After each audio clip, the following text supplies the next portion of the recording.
Hello, hello. If you can see this, oh, dang, I see where I messed up. I am working to go live on Instagram. How are you all? I haven't been live in quite a while.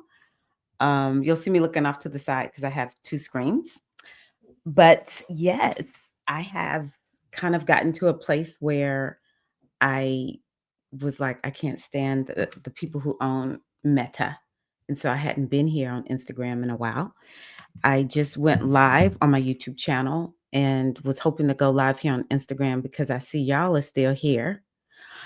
And so, yes, if you don't know me, I am Tyra Omilade. Right now, I am leading with Tyra Omilade, because some of you may be interested in getting your Ileke. So I just was like, let me pop in over here on Instagram and let the sister know if you're interested in getting your Ilekes that you can go to my website, goddessbodymindspirit.com, and learn more there, or my email list if you're there. I'll also on Instagram, there's I have, what is it called? Linktree. So I'll put it there on Linktree. But essentially, the things that I'm talking about are pretty foundational to the Ifa tradition. If you're not familiar with I call it Ifa-Orisha tradition. If you're not familiar with that, then it's a spiritual tradition. A lot of people don't like calling it a religion. I will call it a religion because I want it to have the same respect that other religions get.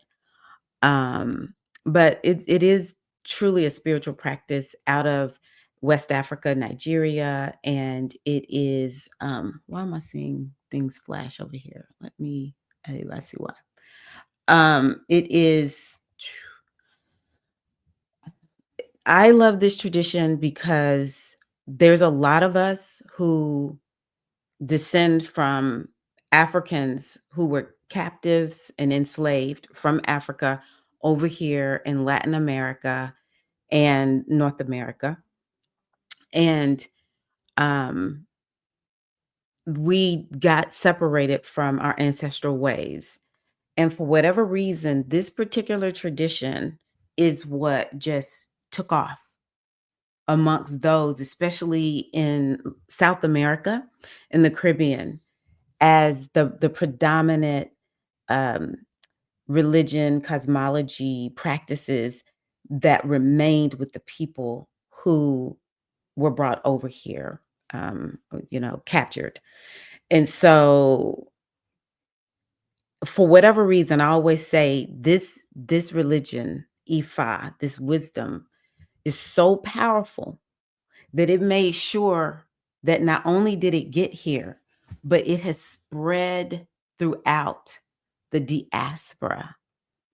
And there are other spiritual Afro spiritual traditions. Not everybody wants to be a part of this particular one, but I tell you what, there's a reason a lot of people want to be a part of it. And I think it's the strength of it. The fact that Ifa knew we were going to need Ifa here. Ifa was like, I will not leave you. I will not let you go. I will not desert you. And it became things like Santeria, Lukumi, Candomblé in South America. And slowly but surely, it has made its way here to those of us in the United States. And, I would say I'm probably, I don't know how many people it would go back to. Definitely, it's more of like my generation and the generation before me. Maybe people about 20 years older than me. Yeah. Maybe some of the ones who are in their 80s got it, but it really, to me, the generation right before me, like my godparents, they are the ones who bring you into the tradition, teach you, help you learn, grow, do readings for you. Um, they are the ones I think that really have done a lot to make it, grow. It has its issues.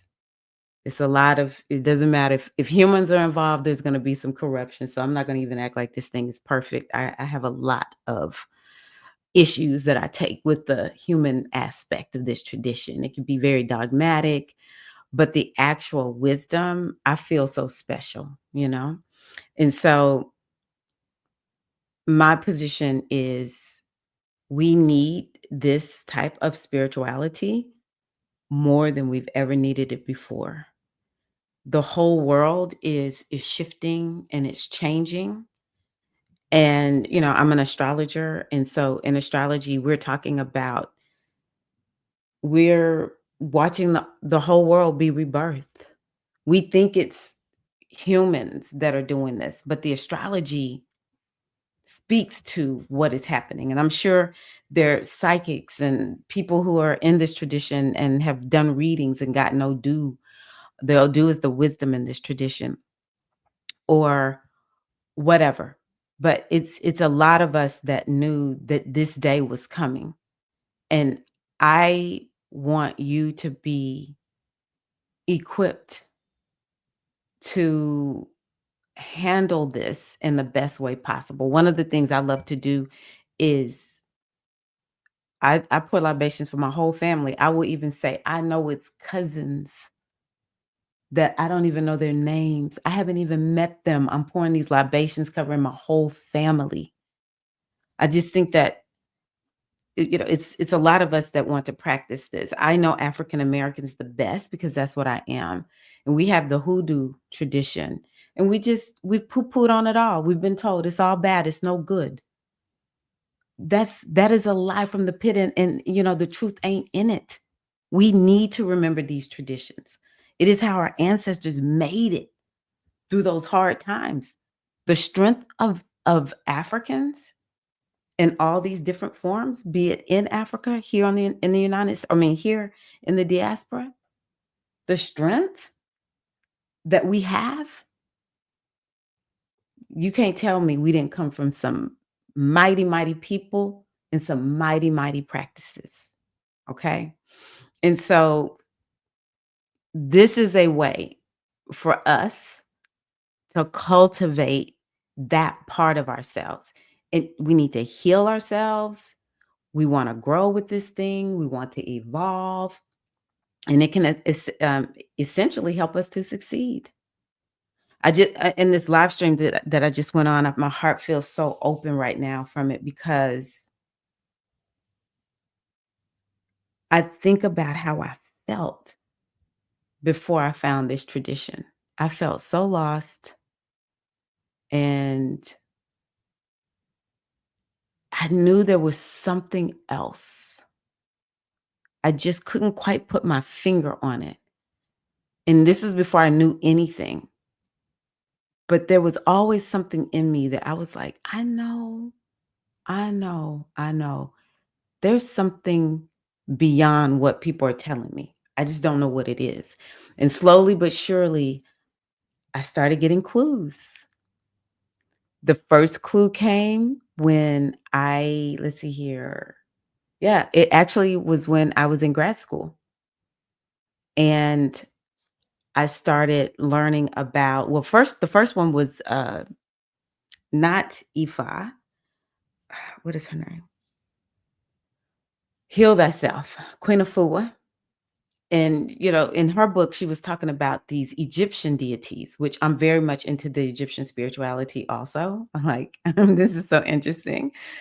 So I was 24 when I had my spiritual awakening. And then shortly after that, right at the same time, though, maybe within a year of each other, I found Tapping the Power Within by Ian Van Zant.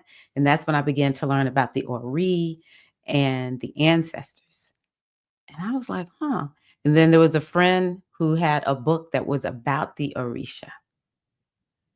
And I remember thinking, huh, interesting.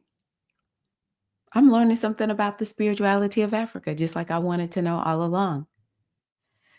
And I want to say it was in 98. I was in Nashville, Tennessee at this, well, I live outside of Nashville, but I was working in Nashville. And I went to this African dance class and found they were practicing this religion. I was like, there are people here who practice this? Wow. And I got my first reading there, with, Iya Olaomi and her then husband, and, that kinda got me set. It was like, "Oh, yeah, I want this." I was still a bit of a scaredy cat at that point, but, it was losing my mom and being in deep grief and having my first child. It was like slowly but surely, I just kept getting cracked open and cracked open and cracked open. And so, um, yeah, what ended up happening with that is I, yeah, I ended up finding my godparents.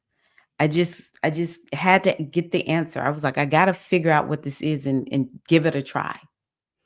And so, yeah, I found my godparents and I've just been on this path ever since and wouldn't take nothing for my journey. Wouldn't take nothing for my journey, as Maya Angelou said. So I remember just feeling like I am I would be so lost if I did not have this. That's the only thing I have. And y'all know I roll goddess. I don't typically lead with helping people to initiate into this tradition because it can be so complex and people wanna it's legalistic at times or whatever. But for me, two things, the goddess tradition, I don't know what I would do without that tradition because sometimes Ifa can be a little masculine and male-centric, and I don't like that.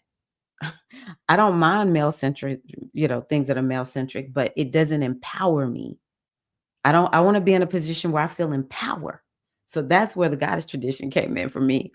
But with, Ifa, I this was the first thing that I found, and I got my Elekes in, 2002, and I just remember thinking, I would be so lost. It just brought so much healing to my soul, and yeah, I'm gonna look and see, is anybody here with me? Oh, let's see here. I see, CS Studios, Dr. Reliable Jewel. Look, it's Marley. How are you all doing?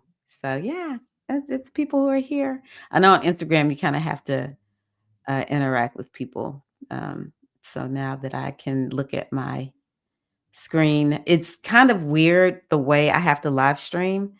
Hi, CS Studios. How are you, Queen? My sister priestess. Um, Yeah, it's weird the way it works to live stream. So my apologies for just kind of rambling and not connecting with everybody. But thank you all so much. I just wanted to come over here and figure out how to go live. And then I thought, well, if I'm going to come here, I may as well go on ahead and have a little chat, a little discussion with you all.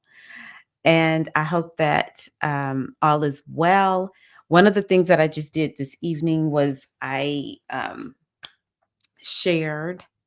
Okay, I have to stop looking at the actual video on Instagram because it's delayed and it's making me crazy watching myself.